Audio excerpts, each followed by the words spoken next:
गुरुचरित्र अध्याय 45. गणपतीला नमस्कार करून अध्यायाला सुरुवात करूया. नामधारक शिष्याने सिद्धयोगींना विचारलं, हे गुरुराया, तुम्ही श्रीगुरूंचं रूप प्रत्यक्ष डोळ्यांनी पाहिलं आहे.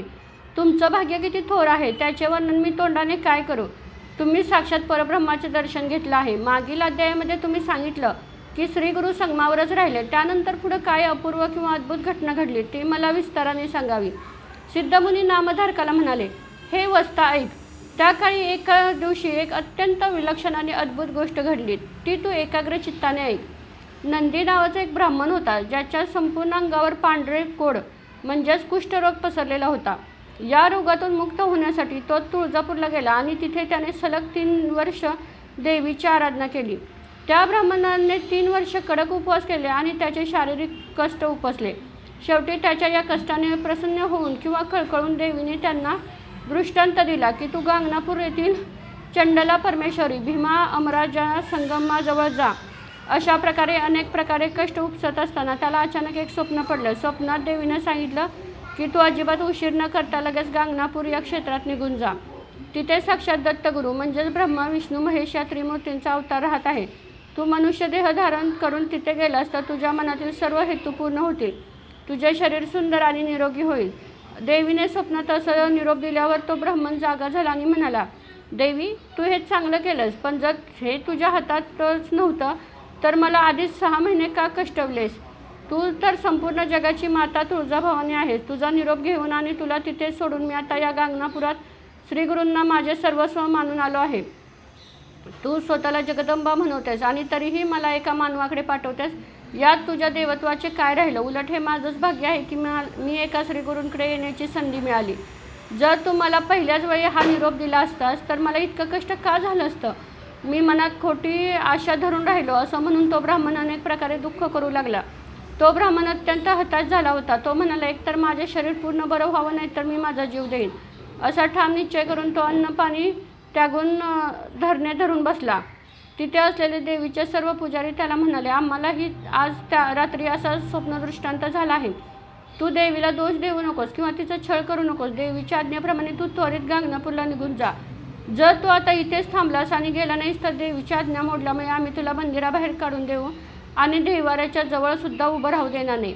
त्यानंतर तो ब्राह्मण गांगनापूरला आला आणि मठात लोकांकडे चौकशी करू लागला. तेव्हा तिथल्या भक्तांनी त्याला सांगितलं की श्रीगुरू सध्या भीमा अमराजेच्या संगमावर गेले आहेत. काही वेळाने श्रीगुरू मठात परत आले.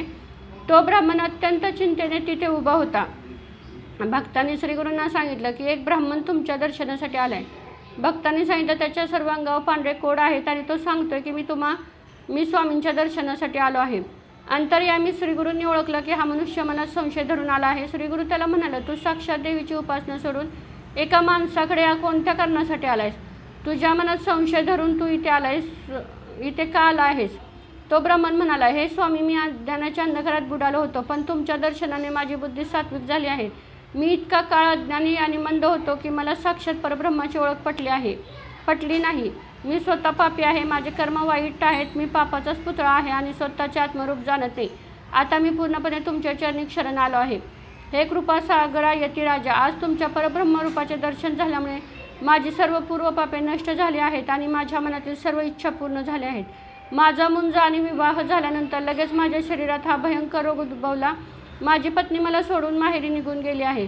माझे स्वतःचे आईवडील आणि नातेवाईकसुद्धा मला दूर जा असं म्हणतात. या अपार दुःखामुळे वैतागून मी संसाराचा त्याग केला आणि घराबाहेर पडलो. मी तुळजापूरला जाऊन अतोनात उपवास आणि कष्ट केले, पण तिथं मला सांगण्यात आलं की तू महापापी आहेस, त्यामुळे तू आता बरा होऊ शकत नाही. पण नंतर तुळजाभवानीने प्रेमाने निरोप दिला की येथे चंडला परमेश्वरी गांगनापूरचा संगम आहे. तिथे जा. तिथेच तुझ्या पापांचं क्षालन होईल आणि तू रोगमुक्त होशील. मी तिथेही खूप कष्ट केले, पण काही फरक पडला नाही. शेवटी तिथूनही मला तुमच्याकडे जाण्याचा निरोप मिळाला. जेव्हा साक्षात देवच माझ्यावर विन्मुख झाले तेव्हा इतर माणसं मला कशी काय स्वीकारतील. म्हणून मी शेवटचा उपाय म्हणून तुमच्याकडे आलो आहे. जर तुम्ही मला बरे केलं नाही तर मी इथंच माझा प्राण सोडण्याचा निश्चय केला आहे. त्याचे हे कारुण्यपूर्व शब्द ऐकून श्रीगुरूंना दया आली. ते मंद म्हणाले आणि त्यांनी सोमनाथ नावाच्या ब्राह्मणाला बोलवून या नंदीमालाला संगमावर घेऊन जाण्याची आज्ञा दिली. श्रीगुरूंनी सांगितलं, त्याला संगमावर पापविनाशिनी तीर्थात स्नान करायला सांगा. पिंपळाच्या वृक्षाला प्रदक्षिणा घालायला सांगा आणि त्याचे जुने मळलेले वस्त्र दूर फेकून द्यायला सांगा. त्याला स्नान झाल्यावर नवीन वस्त्रे नेसायला द्या आणि जेवणासाठी त्वरित इथे घेऊन या. ही आज्ञा ऐकून ते दोघेजण घाईघाईने संगमाकडे गेले. नंदी नामाने संगमावर स्नान करून जसा तो पाण्याच्या बाहेर आला तसा चमत्कार झाला. त्याच्या शरीराचा रंग पूर्णपणे बदलला. त्याने पिंपळाच्या झाडाला प्रदक्षिणा मारली आणि त्याचं शरीर सोन्यासारखं उजळून निघालं.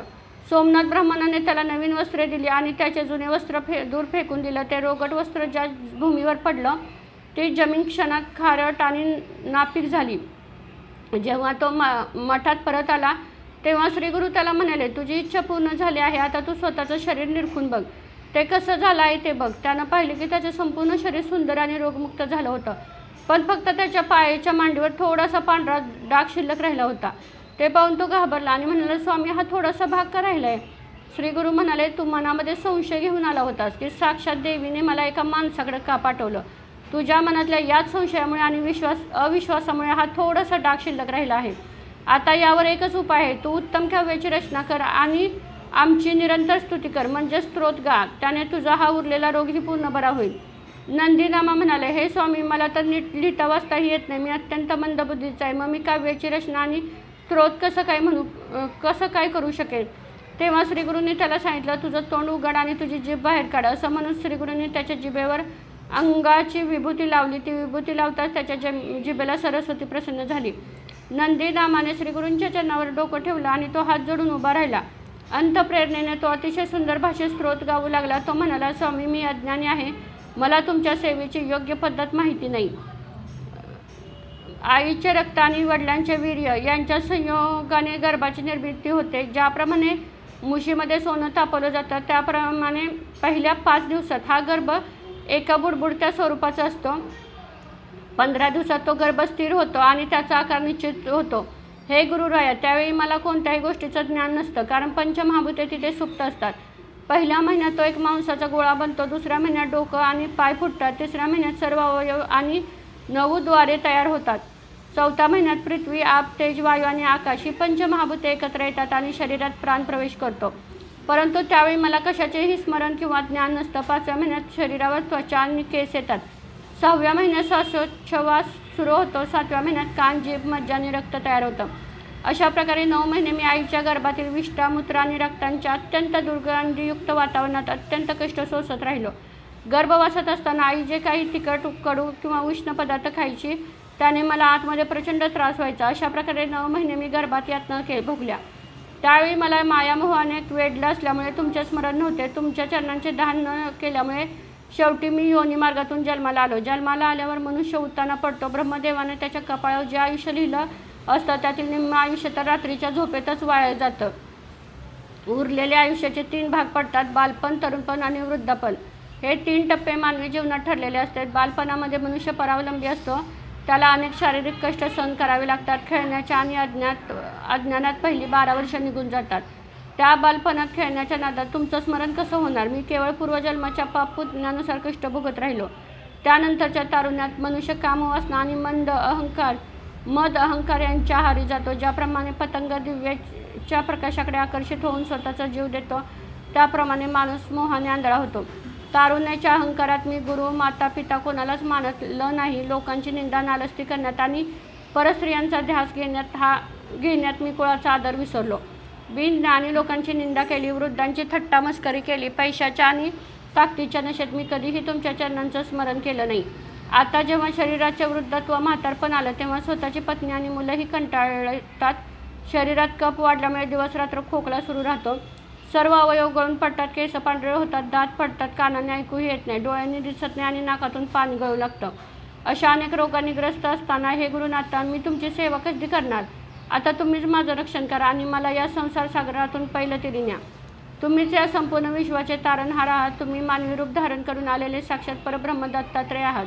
ब्रह्मदेवाने माझ्या कपाळावर जे दुर्दैवाचे किंवा रोगाचे अक्षर लिहिलं होतं ते तुमच्या चरणांनी स्पर्श करताच पुसून गेलं आणि माझं कल्याण झालं. नंदी नामाने केलेले हे अप्रतिम स्तोत्र ऐकून श्रीगुरू अत्यंत संतुष्ट झाले. त्यांनी तिथे उपस्थित असलेल्या लोकांना सांगितलं की आजपासून याला कवीश्वर म्हणून ओळखावं. नंदी नामाचा संशय पूर्णपणे नष्ट झाल्यामुळे त्याच्या मांडीवरचा राहिलेला तो पांढरा डागही तत्काळ नाहीसा झाला. तो अत्यंत आनंदी झाला आणि मठात राहून श्रीगुरूंची सेवा करू लागला. सिद्धमुनी नामधारकाला म्हणतात. हे नामधारका श्रीगुरूंचे चरित्र आणि त्यांची लीला अशी अगाध आहे. तो नंदी नामाकवीश्वर बनून नंतर श्रीगुरूंच्या सेवेत लीन झाला. या ठिकाणी श्री गुरु चरित्रातला हा अध्याय इथेच समाप्त होत आहे. श्री गुरुदेव दत्त.